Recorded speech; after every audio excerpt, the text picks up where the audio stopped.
নমস্কার বন্ধুরা, কল্পনার রসনা ঘরে সবাইকে স্বাগত। ভোগের লাবড়া তোমরা অনেকেই হয়তো বানাতে পারো। আমি কিভাবে বাড়িতে খুব সহজেই বানাই সেটাই তোমাদের সাথে আজকে শেয়ার করব। আমি তোমাদের সাথে ভোগের খিচুড়ি শেয়ার করেছি, তোমরা দেখতে চাইলে আমার চ্যানেলে দেওয়া আছে, দেখতে পারো।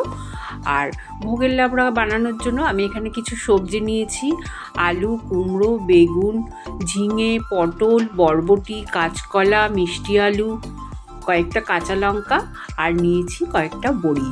তোমরা তোমাদের পছন্দ মতন সবজি ব্যবহার করতে পারো।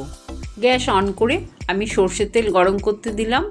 প্রথমে আমি বড়িগুলো ভেজে নেব, তাই জন্য তেল গরম হয়ে গেলে বড়িগুলো লাল করে ভেজে আমি তুলে রেখে দিলাম। ফোড়নে আমি দিয়ে দেব এখানে, দেখো, রাঁধুনি রেখেছি, দুটো তেজপাতা, মৌরি আর সর্ষে। এই জিনিসগুলো আমি ফোড়নে দিয়ে দেব। ফোড়নের গন্ধ বেরোলে আমি 1 চামচ আদা বাটা দিয়ে দিলাম। আদা বাটাটা দিয়ে একটু নাড়াচাড়া করে তারপরে আমি কেটে রাখা আলুগুলো দেব। আলুর মধ্যে 1/2 চামচ নুন দিয়ে আলুগুলো একটু ভাজা ভাজা করে নেব। আলুগুলো হালকা ভাজা হয়ে গেলে কুমড়ো দিয়ে দেব। কুমড়োগুলো আলুর সাথে একটু ভাজা ভাজা করে নেব।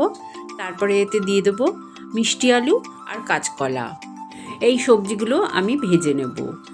তোমরা একবারে কোনো সবজি দেবে না, যেই সবজিগুলো একটু গলতে সময় লাগে সেই সবজিগুলো দিয়ে আমি একটু ভাজা ভাজা করে নিলাম।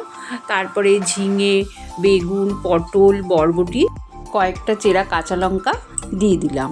সব সবজি দেয়া হয়ে গেলে স্বাদ অনুযায়ী নুন, হলুদ গুঁড়ো দিয়ে দিলাম 1/2 চামচ, দিয়ে খুব ভালো করে সবজিগুলোর সাথে এই মশলা মিশিয়ে নেব। প্রথমে 4-5 মিনিট হাই ফ্লেমে সবজিগুলো একটু নাড়াচাড়া করে ভালো করে কষিয়ে নেব। তারপরে গ্যাসের ফ্লেমটা লো করে ঢাকা দিয়ে আমি কিছুক্ষণ রেখে দেব। 10 থেকে 15 মিনিট রেখে দিলেই কিন্তু সবজিগুলো গলে যাবে। 15 মিনিট পর ঢাকনাটা খুলে তোমাদের দেখিয়ে দিচ্ছি। আমার সবজিটা কিন্তু একদম মজে গেছে আর সবজি থেকে বেশ খানিকটা জল বেরিয়েছে।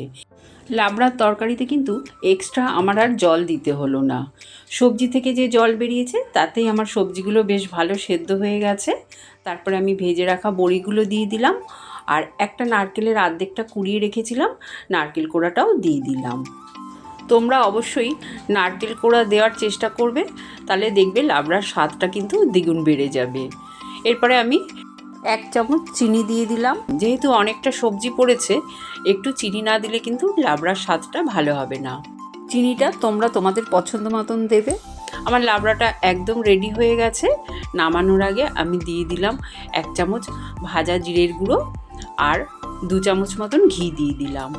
তারপরে নাড়াচাড়া করে আমি গ্যাসের ফ্লেম বন্ধ করে দিলাম। এই লাবড়া খিচুড়ির সাথে খেতে তো অসাধারণ লাগেই। এছাড়া তোমরা যে কোনো নিরামিষ দিনেও বানাতে পারো। রেসিপিটা যদি ভালো লাগে অবশ্যই কমেন্ট করে জানিও।